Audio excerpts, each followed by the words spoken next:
Welcome to a special interview episode of Primary Technology. I'm Stephen Robles. I'm here with my friend Jason A10. How's it going, Jason?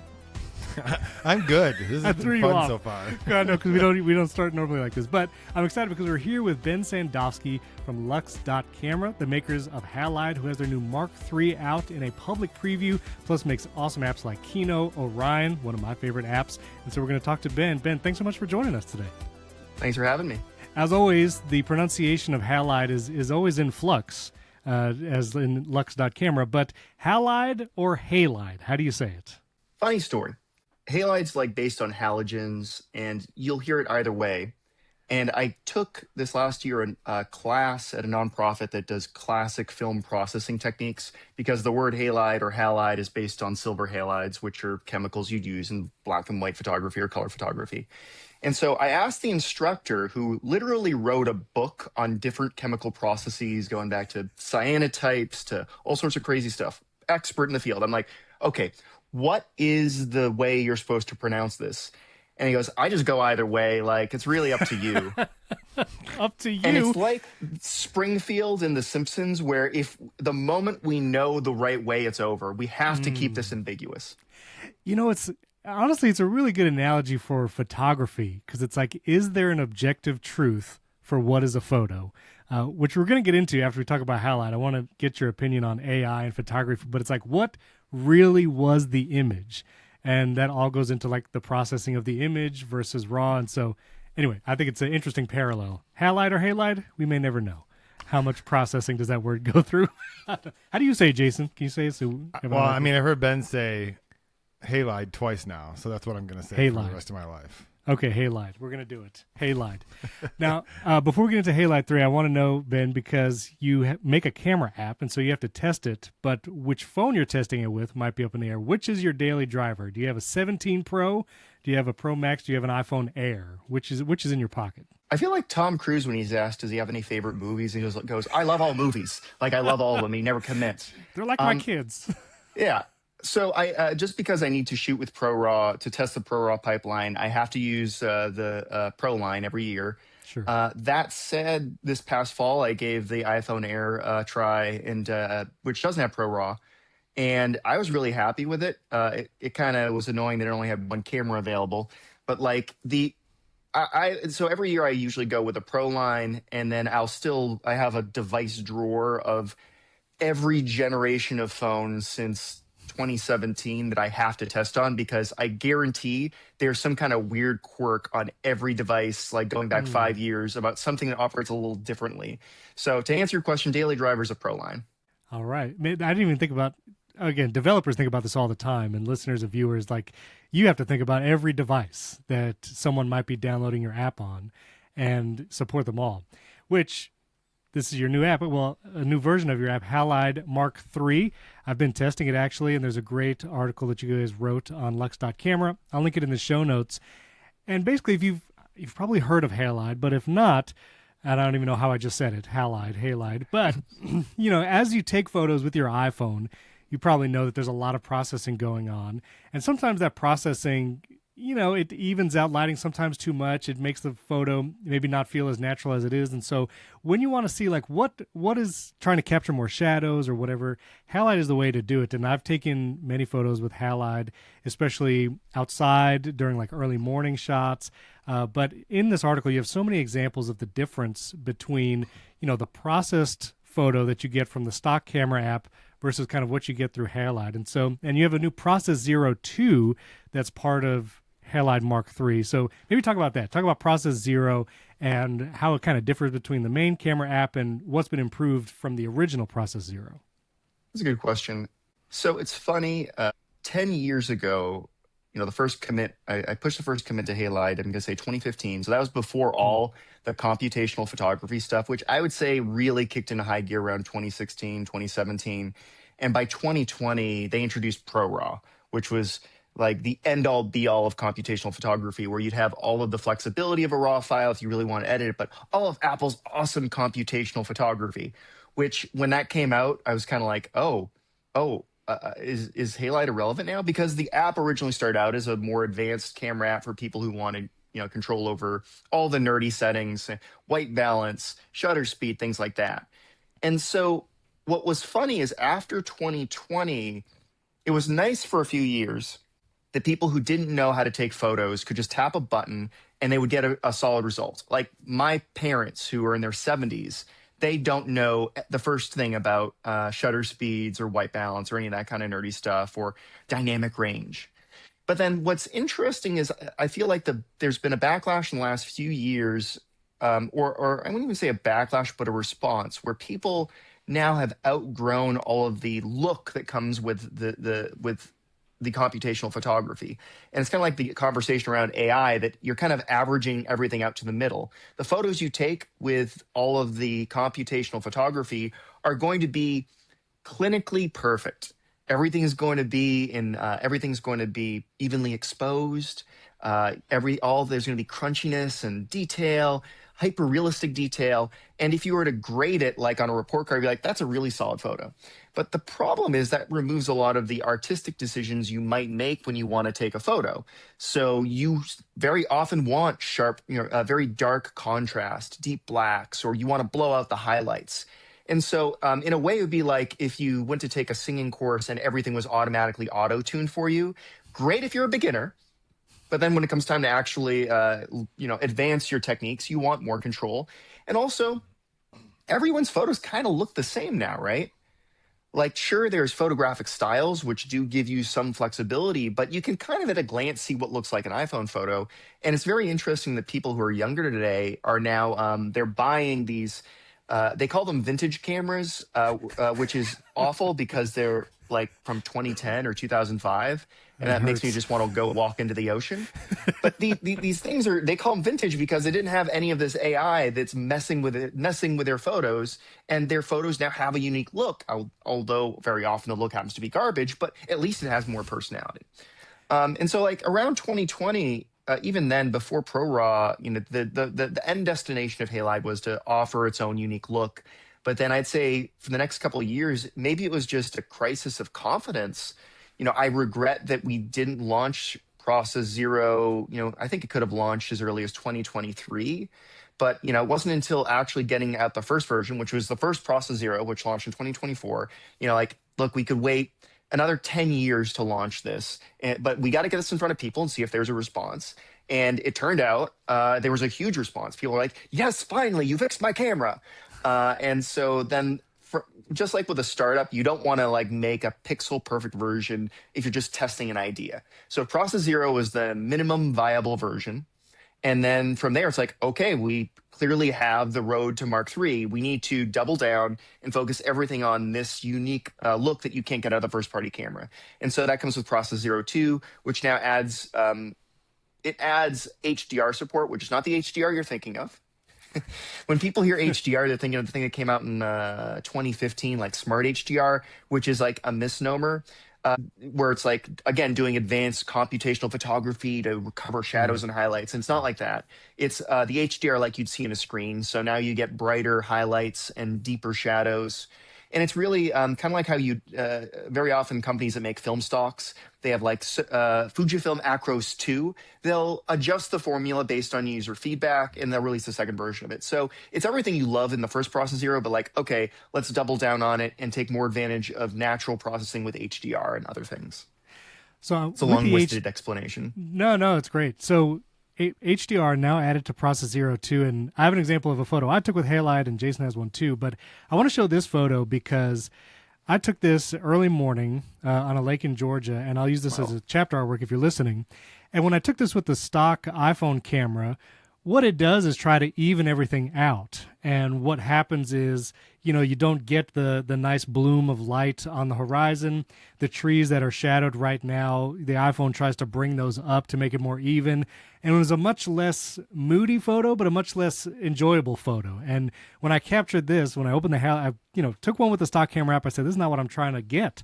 I go to Halide, I do Process Zero, made some minor adjustments. Like this is what I wanted to see, like, because this captured what it felt like to sit at the edge of that lake that morning. And I think that, as you're talking about the difference in HDR, some people might be thinking, and I do this too, when you take a photo with your iPhone camera, just the stock camera, sometimes if you jump to like preview that photo real quick, you see an image and then it almost like snaps to the computational photography image and you see like all the changes that it just made because it takes a few seconds. It's doing a lot to that photo. And a lot of that HDR, I think, in people's minds is like, oh, when I take a picture of the sky, it'll be blue instead of blown out white. Or if I take a picture in the dark, it'll bring up the shadows. So what is explain it again, the difference, the HDR in Process Zero 2, what that's doing versus what kind of the iPhone HDR in people's mind, what that's doing. That's interesting. So just as a side thing, you mentioned the viewfinder looks different than when you press the capture button. And that's a whole separate technical issue that's a limitation we even run into because what you see in real time is handled by dedicated hardware, an image signal processor. And then once you press capture, then it really runs through all these sophisticated algorithms. And what's interesting is that Apple doesn't document any of them. They kind of hint at it, like if you want a little less processing, flip this switch. But what they're doing when we talk about HDR is maybe we should just step back and explain what is the DR and HDR. And I know I wrote a long article, but maybe I can compress it into something really short. Where it's the idea, DR stands for dynamic range. And you could think about that as the contrast in an image from the darkest part to the lightest part. And all mediums have limited dynamic range. Like you can't present the same amount of contrast on a piece of paper as you can on a traditional computer monitor. And then today's computer monitors can display even more contrast where the brightest parts can be 1,000 times, I'm just picking 1,000, I don't know the actual numbers off the top of my head, 10,000 times brighter than the darkest parts. So before today's modern screens like OLEDs and things like that, you had this problem of like, okay, if I try to take a photo in real life where you could be looking at something that has very high dynamic range, like a sunset, if you're looking at the sun, it's super bright, but then the people who are off looking in the distance, they're much darker. So you run into this problem of like the displays that you have can't reproduce that level of contrast.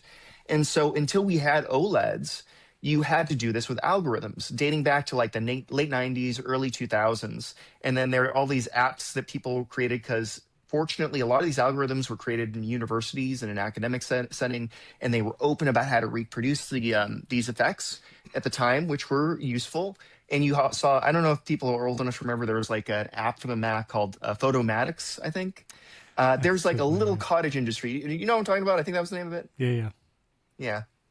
And so you'd see all these pieces of software that would take these high dynamic range images and they would pull down the highlights and push up the shadows so that you could display all the detail on screen without losing any detail that due to lack of contrast. Now, nowadays, screens aren't as bright as the sun. And there's something to be said that you don't want to, look into your screen like you would look into a sunset. So there's still, and this is something that's in Mark III, is, Apple still limits the amount of nits that it will output in a screen. And that's a whole technical thing we could even talk about. It's kind of fascinating. But so there still is some use. It's called tone mapping, where you're taking a high dynamic range scene and kind of like pushing and pulling values. But since screens can now display higher contrast, there's less of a need for it. So the photos just naturally they feel more realistic right after you press the capture button.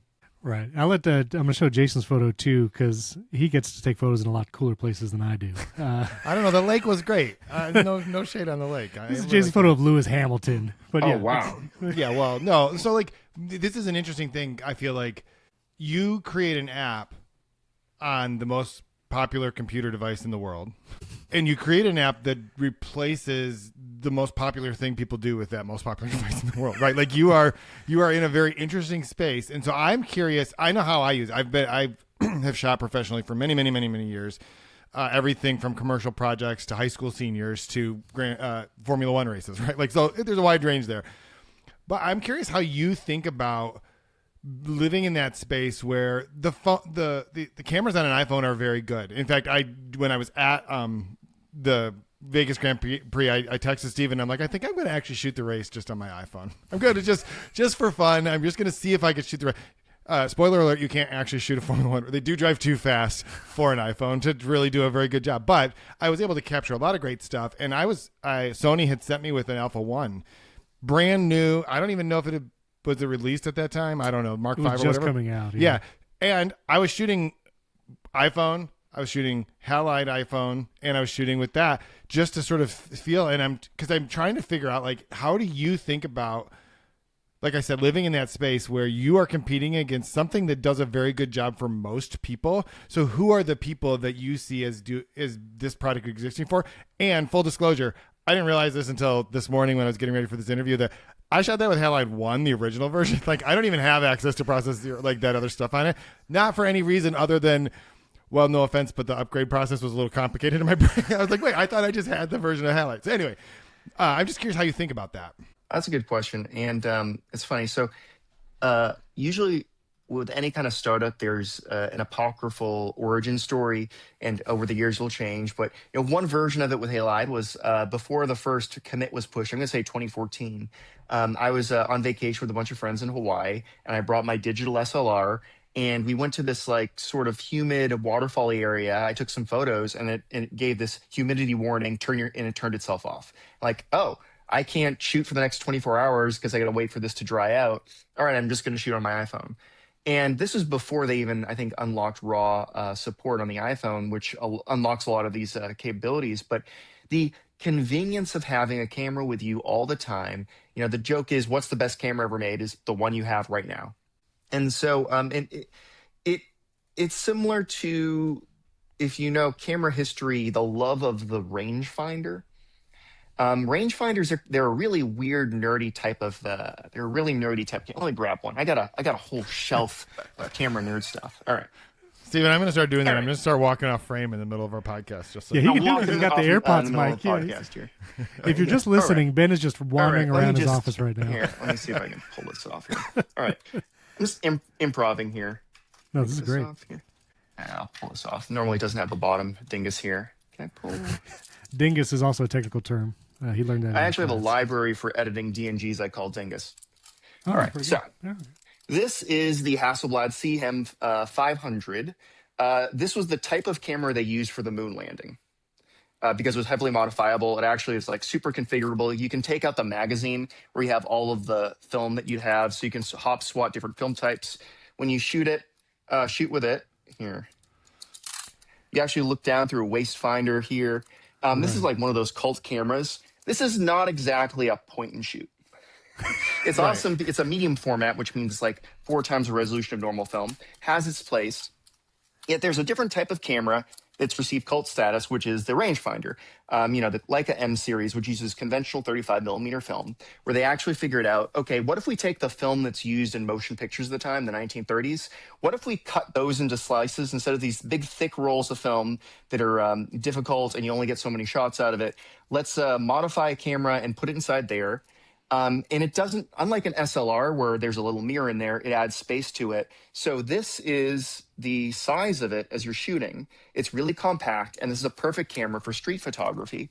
And, some of the most iconic shots ever made of the 20th century were shot on a rangefinder like that. Like the World War II, the sailor kissing the woman in Times Square. The Contacts and the M series were useful in war photography. So like on D-Day, because you'd run around and it would be something compact, you just pull it out and take a shot. So just because a camera can be technically better, that's a long-winded way of saying, doesn't mean it's actually going to have any more impact outside of the situation that it was designed to be used in, right?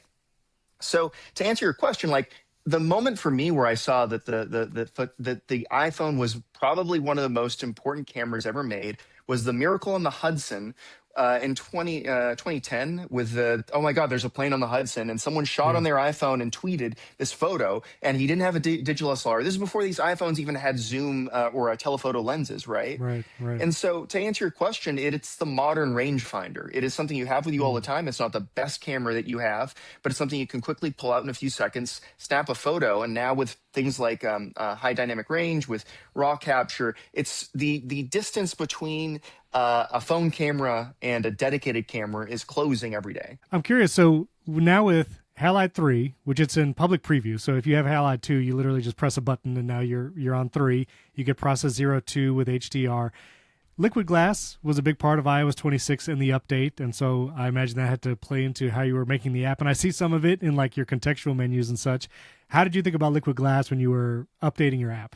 That's a good question. And, we've been clear in the messaging as we launch it, like, don't judge the UI right now, because as far as the goal of getting this out there, the minimum was just to get the technical part, the image rendering, and make sure people love the direction there. Right now, it was just the bare minimum around certain paradigms. Like Apple has now fully adopted the more menu to put in the less commonly used features. So Right. there's liquid glass, the visual treatment, and then liquid glass, the UX, right? Right. And the best analogy of like how I think the app should be developed, and this has been consistent with every app that's worked, is focusing on the core interactions before adding the veneer and the look. And it's kind of like in game development. If you've ever seen some games prototyped, even AAA games, like there's some footage of there's like a bug in Spider-Man where the prototype version showed through, and you could see this white cube swinging through Manhattan. And so like game developers will have the most like abstract version of the game bare bones while they're figuring out the game mechanics and what makes a game fun, because it costs way more money to do a pixel perfect version and then find out, oh, this game is boring, than to just rough something out and then add polish over time. So to answer your question, the overall paradigms around like the more menu and trying to put the most important content front and center, that's the number one important thing. And then we see with certain things like the look picker, that makes perfect sense to use the glass paradigm where it's just temporarily popping up and disappearing, receding into the corner because it's no longer important. So that said, I think that there's something unfortunate. There's this balancing act you have to do whenever you're dealing with any kind of UI, if you're not the platform owner, where Apple's ideal vision of an app is that you're just part of the OS. You have no personality of your own. You should be guests here. We're inviting you in. And they want everything to, there's a case to be made that when you get into what the HIG or the human interface guidelines is telling you, you should look just like the mail app, or you should look like something there. And there's a loss in personality when you do that. And certainly if you're on Netflix, for example, you want to have branding in your app so that you can tell the difference between Netflix and Disney Plus and this and that. So that's kind of an orthogonal challenge of like, okay, how do you include a branding so people feel like, oh, I'm at home and this is, I'm using this product, as opposed to I'm using yet another app on Apple platforms. So something that's between now and the final version of Mark III going to be explored is, okay, how can you customize it and give it personality in a world where glass is supposed to be, by definition, transparent, and you're supposed to recede and not have any personality? And, we're kind of starting to see that as an experiment. We have different bits of artwork in the look picker. So when you choose between Process Zero, and the default Apple look, and now the black and white look, Chroma Noir, each one has a bit of artwork to it, which also helps you in the corner recognize, like, wait, which one have I loaded up? I'm going to go off screen for a second. Okay. Go for it. That is the theme of this episode. Ben wandering around his office. Across here and to show you like 100 cameras. So here's an example. It's like this has some film loaded in it. You may not be able to see it perfectly, but there's a tiny window here where you can actually see which film stock I have loaded. This is the Fujifilm Acros 2 ISO 100, and you can see a little bit of the artwork. You can't see it too well here because I have the camera across the room. So the inspiration for like having that window in the lower right is, okay, what film stock do we have loaded up so you don't accidentally shoot in black and white when you meant to shoot in color? So that's the challenge with Mark III, and what's going to hold up what I would say the final version is, how do you nail that balance between looking alien in iOS, where everything should be homogeneous and consistent with the platform paradigms, while also injecting your own personality, so you aren't just using yet another random app you download off the App Store. Well, that's actually a good point, because the interface does make a big difference, especially when, like, if I had to summarize for someone who had no idea what Halide was, why it exists, it would be because it exposes things that Apple's stock app just doesn't let you do, right? It exposes you control, and Apple has expanded that in its stock app over time, but it gives you control over settings, right? I mean, a photograph is just subject composition and lighting, and Apple's making all of the decisions about lighting, right? You get to make the composition and subject decisions when you're taking a photograph with an iPhone. Apple's handling all of the lighting decisions. This gives you the ability to make some of those decisions. I know that's an oversimplification of it, but the interface makes a big difference in the ability to intelligently control those things. How do you think about, like, setting liquid glass aside, right? Like, because that's just the way it's displayed, the presentation of it. But there's a lot of choices that have to go into how do I make this complex thing that people want to do with this app simple enough? Because I feel like the worst case scenario is someone messes it up, and now it's Ben's fault that this photo I tried to take of Lewis Hamilton or of those morning thing. Like a lot of photos, you could just take another one, right? But there are obviously moments where you're just wanting the camera to do the thing that you're expecting it to do in that moment, and that feels like that bar is really high when you're designing an app to expose all that complexity. That's a very good point, and it's one of my favorite books I read around design was The Design of Everyday Things. And it has a picture of the masochist teapot on it. And it's a teapot where the handle's pointing inwards. It's a great book. It's a really easy read. Each chapter you can just read 10, 15 minutes at a time.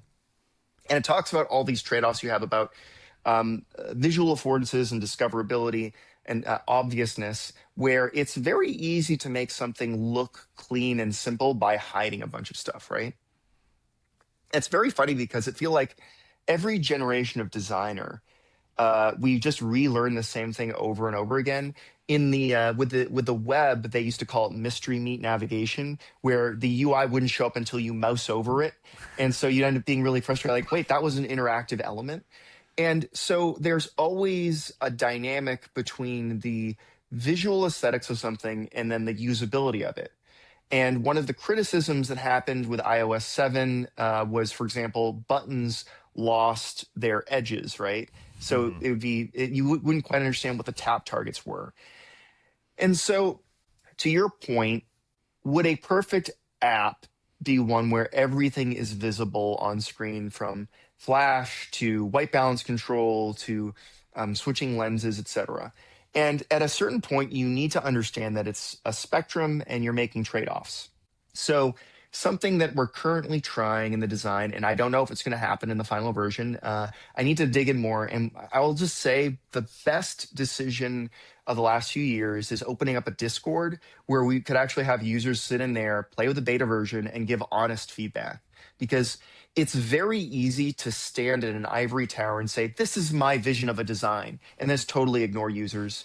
And I won't call out specific examples, but you just know Apple's made these decisions in the past. We'll just say that. It's like, okay, no one actually used this product. No one put it in front of their grandparents, right? One thing that, the idea of like, in an app like Halide, how often do you take a photo of a selfie? Probably not very Really often. never, yeah. Right. It's just there's not a big overlap between, I would not the love a app really for good that. selfie Yeah. if anything, you want the most computational photography. Eventually Apple will add I'm sure, skin smoothing effect officially. So as a result, let's take the flip button and put that inside the more menu. Flash. Unless you're going for a retro 2000s aesthetic, you don't usually shoot with flash enabled.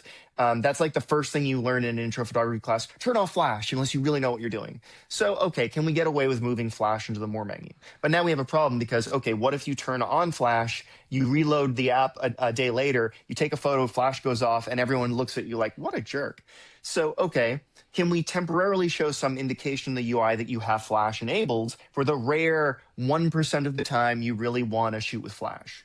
And so that's an experiment right now of just like kind of tucking away that 5% of features that you very rarely use in order to keep the UI clean and uncluttered. And there's all sorts of background in human computer interaction to justify why having fewer options on screen isn't just aesthetic, but like there's the idea of 5 plus or minus 2, where a person can only keep in working memory 5 items at a time, plus or minus 2.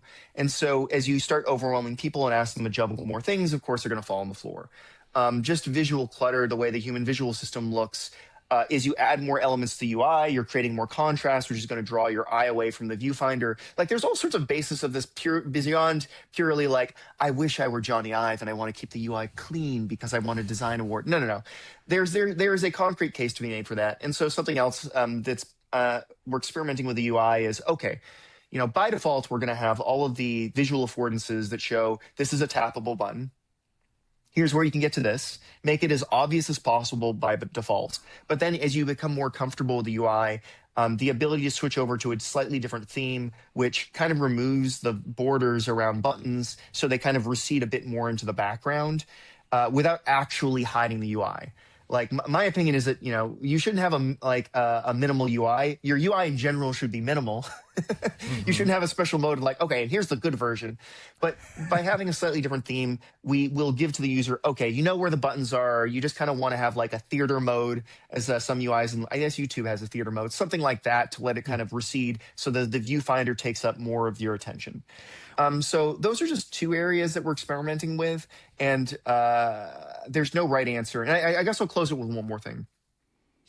I'm going to say in 2019, Halide added a button in the lower right that lets you switch between lenses. And it was really nice when there was just the 1x and 2x. And then there was like a swipe gesture when they added more lenses, so you wouldn't have to cycle between 1, 2, 0.5. With Mark III, all of the lenses are going to be front and center that you can choose from, so it's obvious, and you don't have. A lot of people just didn't know there's a swipe gesture in order to quickly switch between lenses.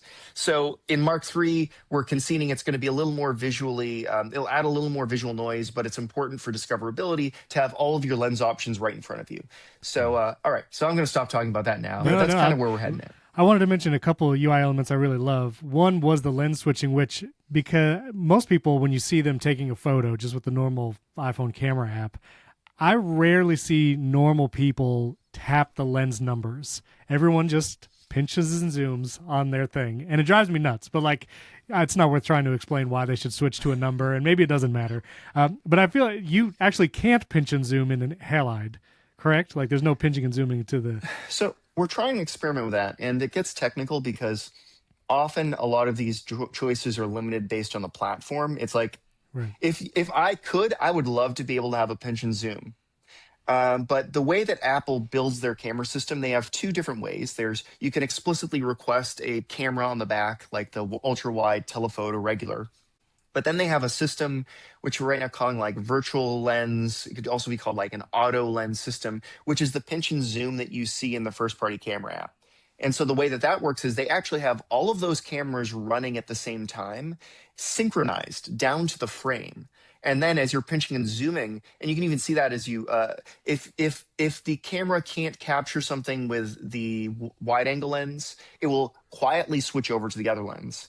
This became controversial, I'm going to say, around 2022. Remember that when they released the macro lens feature, Yes. people were like, why is it moving around like that? And that's because when you try to focus really close, your camera has to switch over to the ultra wide camera because it has a closer minimum focus distance. That also plays into when people try to use the telephoto lens in a dark environment, and Apple was switching to the main lens because it was better at capturing the light. And people were like, we're mad about it because they're like, I tapped the 5X. I want the 5X. But yeah, continue. Which is also a boon for Halide. Like every time there's like a controversy about the way the first party camera works, it's like, oh, good. Hey, by the way, which wasn't like intentional, and it was something that we kind of leaned into over the years of like, okay. And again, mind you, consider the target audience of the first party camera. It is not it is a replacement for Polaroids. Like Polaroids were an incredible innovation when it came to photography. My parents would shoot with Polaroids, and I still have them now on my shelf of me as a baby. And again, my parents are not photographers. Now, would you go out and shoot the cover of Vogue magazine on Polaroid? Unless you're trying to be ironic and vintage, no. Right. Yeah. So the behavior of switching over makes perfect sense, and there's only so much they can do around physics of like if you switch over the lens, things are going to slightly change. And so to your point, yeah, we actually. In particular, people complain now because when you pick in Halide the lens, it's giving you the lens you asked for. It's not switching over. So maybe once a day we'll get in an email from a user who's confused because they'll be like, "But why does Apple's camera? Why is it able to focus closer than Halide?" Like, well, it's because we're actually giving the camera you want, but then.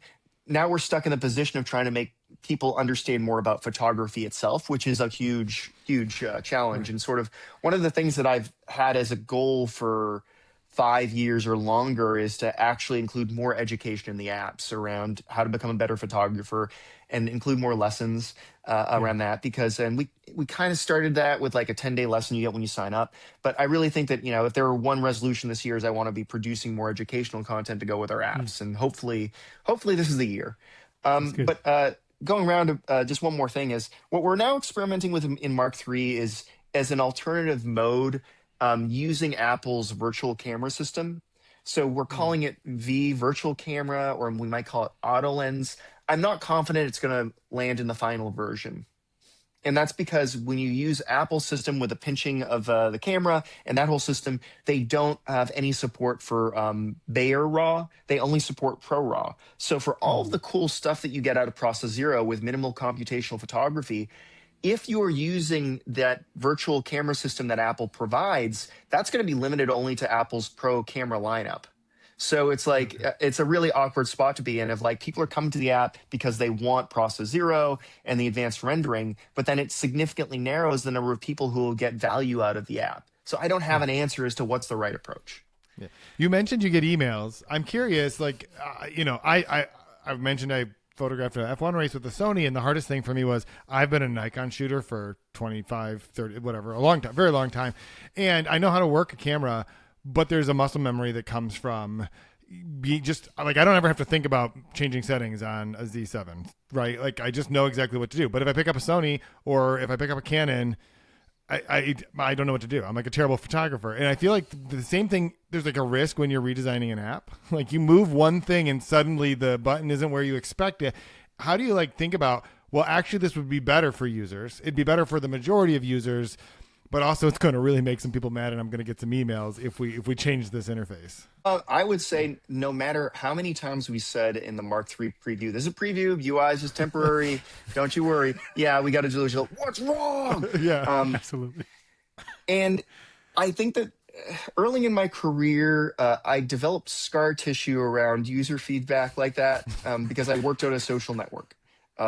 And anytime you would change the smallest thing, especially on a social network where everyone has a microphone, you would get the worst mentions in your replies. Yeah. And what's helpful to understand is that if you actually are doing your research right, and part of that comes from dog food in the app, the idea of like you build the app and you run it yourself and you aren't afraid of change. If you actually give yourself a few days of the new UI and then step back and be like, okay, is this honestly better? Is it going to be a 3-day period of people forgetting, oh, it's here now? And then once you get on the other end, is it better? Then yeah, you should make the change. Otherwise, you're going to be married to a system that's just reached an evolutionary dead end just out of convenience. And so that's also the curse of like when you have a bunch of users who already use your app. And this is what we see in products all the time of like, I'm familiar with things working a certain way and people are terrified of changing their products because it'll upset their existing user base, but then they lose out all the opportunity to make something even more amazing.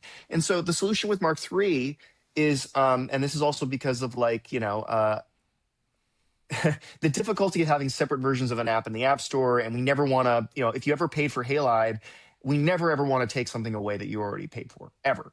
So, even if you're a Halide 1 user, you were saying you've never upgraded. Okay, that's fine. You can use the Halide 1 till the end of time.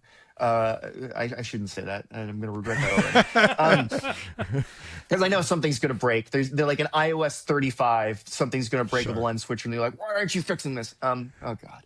So, upgrade to anyway, Halide 3. I'll just tell everybody right now. I'm just going to play that clip over and over again. Ben, okay, I'm just kidding. I'll upgrade. I just didn't even know I hadn't upgraded. That's all I'm saying. I wasn't making it. Right. But like, so that's all to say we're keeping the original version of Mark II in there.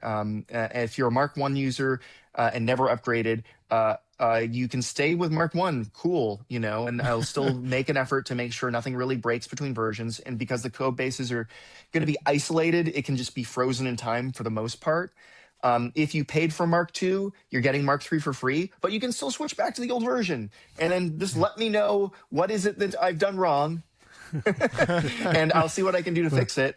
And I'm trying to be open and communicative in the Discord and the subreddit and figure out what's worse, or what's better, what can we do better, and what can we try and experiment with. So to answer your question, I think that you need to be able to make risk and change, and that's the whole approach right now with the beta program and the public preview. Well, and I'll say I've been using Halide 3, and I really love it. I actually like being able to choose my lens and not pinch and zoom because I never do that in the stock camera app anyways. But even if someone listening or watching doesn't feel like a pro photographer, one feature that might just be worth for this is the manual focus. I love being able to manually focus in Halide, and Halide 3, You have the focus loop that you can enable, which is when you're manually focusing, you're going to get a zoomed in frame kind of in the middle of the picture so you can really dial in that focus and then take a great picture. And with a lot of the recent iPhones, I've found like the main camera lens, like that focal distance is a little weird. And so being able to choose a lens manually, make sure it's that actual lens in halide, then seeing a manual focus and just seeing how far can I actually go, like, or how close can I be to the subject. And so I love the manual focus loop, and I think you're doing a great job with the design. So everyone go out, try halide. But I also want to get your thoughts, Ben, on AI and photography. And I feel like the ethos of halide kind of maybe already explains it because process zero is a thing. But, we're seeing more AI tools just built into photos. Google Photos, both on iPhone and Android, just launched a bunch of tools like that. So just quickly, your overall thoughts, and then I want to talk about actually tagging photos, like with C2PA and some of those standards that are trying to be built. But what is your general thoughts and approach about a lot of this AI, not just slop, but AI adjustments of photography? When is it not a photo, or when is it too far? So I'm going to preface this with, like, I come from such a weird, isolated world there. I just realized I've now been working as an indie app developer longer than I've worked for anyone else. Hmm. Like, so, if, for example, if someone asks me, should I be using AI in my job today? Like, how's this going to affect my career? I'm afraid to provide advice. Like, I'm a little out of touch about how it's affecting everyone. So I'll just say that, I keep tabs on whatever people are talking about. But honestly, a lot of AI stuff is such a distraction. Like, everyone's talking about the newest thing. So I kind of balance that out with not getting drawn in with the current like conversation going on. But as far as AI in photography, going back to 2020, ProRAW, Apple kind of reached this apex of how much computational photography they were adding to their photos. And at first I was like, wow, it's really awesome. I can just press a button and get a result. And then I found myself one day kind of bored because I stopped feeling like I was an actual photographer and involved in the process. And so around 2022, 2023, like, I thought to myself, when I was younger, that was when analog photography was on the way out and everyone was saying digital's the future. It's so much cheaper and easier. You could modify every pixel. It's obviously superior. I'm like, I'm not a real photographer unless, like everyone going through a midlife crisis, they get into analog photography. So around 2022, 2023, I started doing analog. I bought a Canon AE1. I'm not going to go off screen and grab that, or I'm going to have 40 cameras in front of me. But I started shooting analog, and it was just so freeing and fun because the photos were imperfect. Even if there was a mess up in the lab and there was a scratch or dust, there was something about the ephemeral nature and the imperfection that makes an analog photo feel more real and personal. And this kind of also goes back to artists in general. Like, once someone takes a class on writing or filmmaking or whatever, especially screenwriting books, you'll notice that a lot of their content is very formulaic and all kind of feels the same. Yet often the debut effort of an artist, especially filmmakers, and we're seeing that now with, like, what was that, Iron Lung that just came out? Like, it was a first-time filmmaker, and people are saying, like, this is just such a breakout hit because he didn't come from a film school background. He hasn't read the same film books as everyone else. I'm just sort of going off on a tangent here, but, like, that's all to say, like, when you try to make everything conform to what is perfect, everything sort of feels the same. And by definition, the entire idea behind AI is you take a bunch of inputs and then you fit them along a line, a regression. And so you have all these data points, and the goal is to make them perfectly match this line going through it. And then there's the concept of overfitting, where it's a little too close, so it enters the world of plagiarism. But if that's the case, then, like, by definition, everything's going to be really average and uninteresting to me, right? So now, as far as photography, there are areas, like in visual effects. We also make a video app. There are areas where there is monotonous work, like in visual effects, where there's this task known as rotoscoping. And that's where you'd see this in, like, Disney cartoons in the analog days, but even in modern visual effects films, green screens aren't perfect. And it used to be the job of a visual effects artist, probably sort of like the intern level, to sit down for like 8 hours and just drink coffee and go frame by frame and draw an outline around an actor running so they could replace the background with a kraken chasing them, right? That type of job has been automated through I'd rather say ML. We used to call it ML before AI. So Right. those types of jobs were automated years before generative AI, which is a whole different subject. So yeah, I would say that AI can be useful for a lot of the tasks that typically would be monotonous and involve no creativity. Now, I'm assuming you're asking about generative AI, right? Well, because Jason and I talk a lot about media literacy, because as you scroll TikTok or Instagram or wherever, it's becoming increasingly difficult to tell, is this real or is this not? And I don't know, Jason, have you been fooled recently? Well, yeah, I did reach the stage of my life where I sent a video to my daughter who's 17, and she said, "Dad, that's AI," and she was probably right. And I felt very offended that I didn't catch it. But I think like part of the question, and you brought this, you were going in this direction, I think, Ben, without even this specific question. One, I think it was 3 years ago, I wrote an article called like "Stop Calling Everything AI. It's just computers doing computer stuff." Like, because AI was becoming a marketing buzzword that was applied to things that had existed for a very long time. So the question of whether or not AI is a useful tool in photography really does depend on what we're talking about, because I don't know anyone who wouldn't say that Lightroom denoise is not like the single greatest advancement in photo processing, but that's very different than the cleanup in Google Photos or in Apple's photo app or generative fill, right? Like those are three very, very different things, and it's okay to have very different feelings about them. I'm curious, like, what yours are. Well, and also just step back and say denoising itself is a creative choice. Sure, So if absolutely. you want to remove noise, then the AI version is great. But a lot of our users love noise in their images, and the same thing with grain on film, because leaving this imperfection actually adds texture to the image. So the choice of using AI, yeah. If you are going to use it, you might as well use the best implementation that's based, assuming it doesn't hallucinate. Right. And Well, and got the an thing extra is, finger. I promise Yeah. they don't like the noise from my D100, which is a 20-year-old digital SLR. There you go. There's Okay. Yeah, photos something that I like can that. now use that I couldn't even use before. And there is an interesting question here. And actually, in full disclosure, there have been certain times where I've run into where I've taken a photo on an analog camera, and there was a someone in the background and object removal. Also, it was a little motivated, like it's kind of creepy to include someone who didn't give their consent to be in a photo, things like that. And so there was actually a famous photographer who I think he used to shoot for National Geographic, and in one of his exhibits, he I think got his award taken away, or there was a controversy because he removed a bicyclist in the background because it ruins the composition. Hmm. And at what point is removing an object violating what actually makes something a photograph as opposed to a really high fidelity digital painting? And that's sort of goes into the ship of Theseus kind of questions that there's no direct answer for. Yeah. So That was one of Henry Fish, I think. It was a pretty, Okay. it was he lost his award. That it was like 2012, and they took it back because he had violated the rule of like it wasn't exactly the way the image was taken. Yeah. Yeah.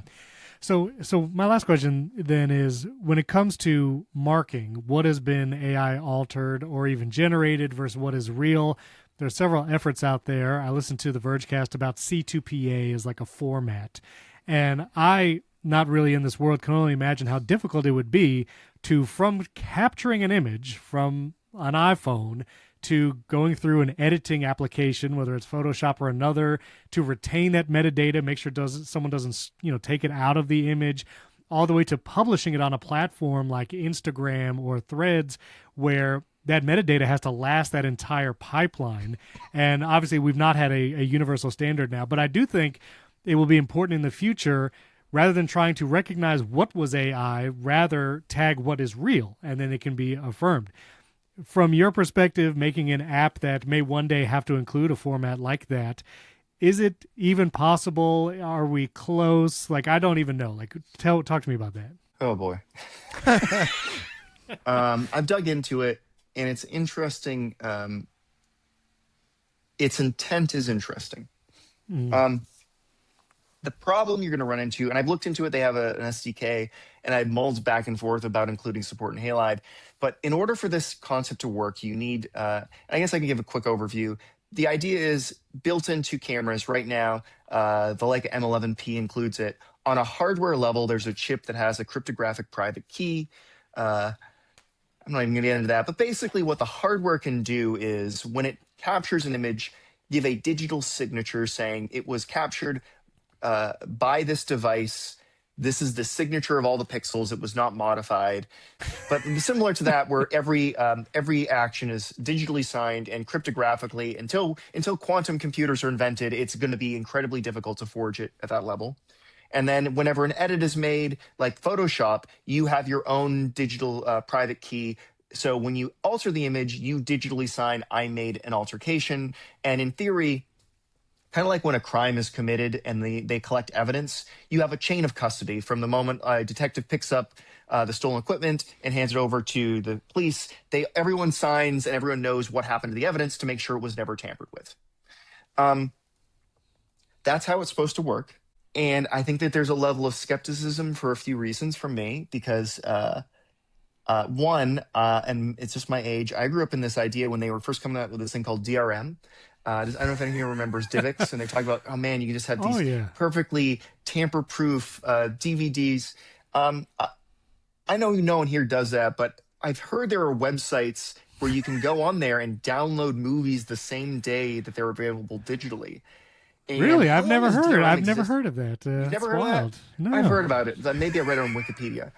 And now DRM is decades old at this point. We have hardware support to the point of, like, if you try to plug in your laptop to a TV or something, like, I can't record it. You can't record this DVD I bought. Yet at the same time, the data always still finds its way on the internet. So the first question I have is, okay, will this deter casual people? Maybe. But then here's a question. If you need now platforms, what is going to happen if someone creates a fake video of, some famous figure doing something awful and uploads it to Facebook? Okay, Facebook, they now have the digital AI warnings, I guess. But like, I was at my in-laws' place, and my brother-in-law, his mother sent a video, and he's like, Mom, that's AI generated. And she's like, is it? He goes, it says so in the post. This is an AI generated video. So there's a presupposition is that by actually tagging these things as AI generated, anyone will look at the little disclaimer saying this is AI generated, right?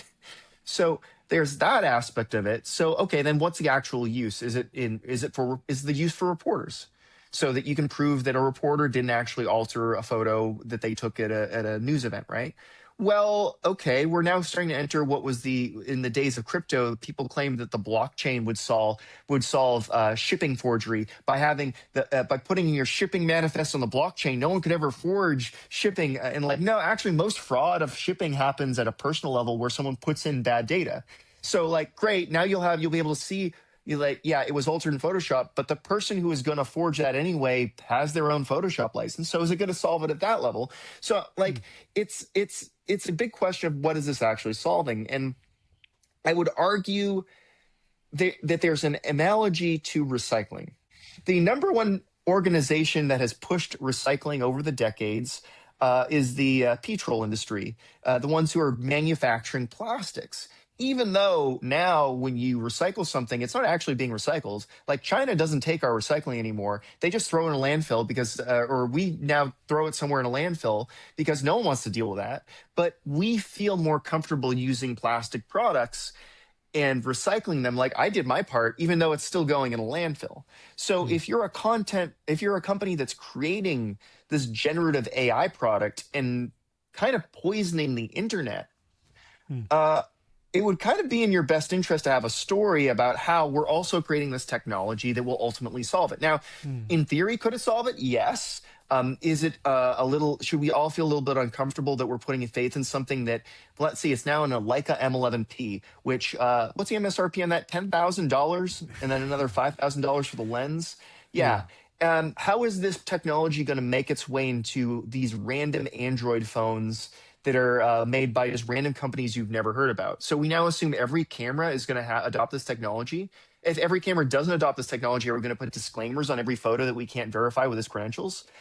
There's just so many steps in between to solve this problem. I'm just kind of skeptical that this is, aside from the intellectual pursuit, I have a difficult time seeing this actually solving the problem, if that answers your question. Well, and we can't even agree on what the label should go on, because going back to the question that I asked, technically what Lightroom is doing, it's calling AI when it's denoising a photo. So does that get the same label as we took the person out of the background? Or in the case of the National Geographic photographer, I think it was just actually a plastic bag or something. But like, or we added Steven because Steven didn't come on vacation with us and we wanted him in our photo. Like, those are very different things, and just putting a label on them does not solve the question of what actually happened to this photo. So skeptical. You're skeptical. Yeah. We'll put you down as not sure. Put you down as skeptical. Also, just side note before we end, I just looked up that teapot that you talked about before, which I've never heard about before. This is terrifying, and I'm going to have nightmares about this now. So thank you for that. But I'm actually going to I'll put a link to that. But of course, a link to Lux.camera is going to be in the show notes. Everybody should go try Halide 3. Ben, anywhere else people should look for you or go to look at your work? Well, maybe this is the year that we're going to publish more to the YouTube channel. So right. I guess you could try out Halide Camera. Geez, I have a 2-year-old at home. So we'll see how many hours of my day I have left anymore. But that's the goal, is to start pushing more content there in addition to Lux.camera. So Okay, thanks. wait. Last question, because you have a 2-year-old. Kids are fast. They run around. And if you want to grab a picture of that 2-year-old while they're doing something quickly, what app do you open to capture that photo quickly? Nowadays, we were just down in Atlanta visiting in-laws, and I was using Halide Mark III with a lock screen capture extension. That was the number one thing people were saying, like, I can finally use it and just tap a button and capture it. And I will note that native raw capture, which powers Process Zero, is an order of magnitude faster than ProRAW, like 50 milliseconds. So I'm just saying. Well, there you go. So even if you have quick children running around, Halide might be the fastest way to make those pictures. Ben, thanks so much for coming on the show and being with us. Thanks for having me.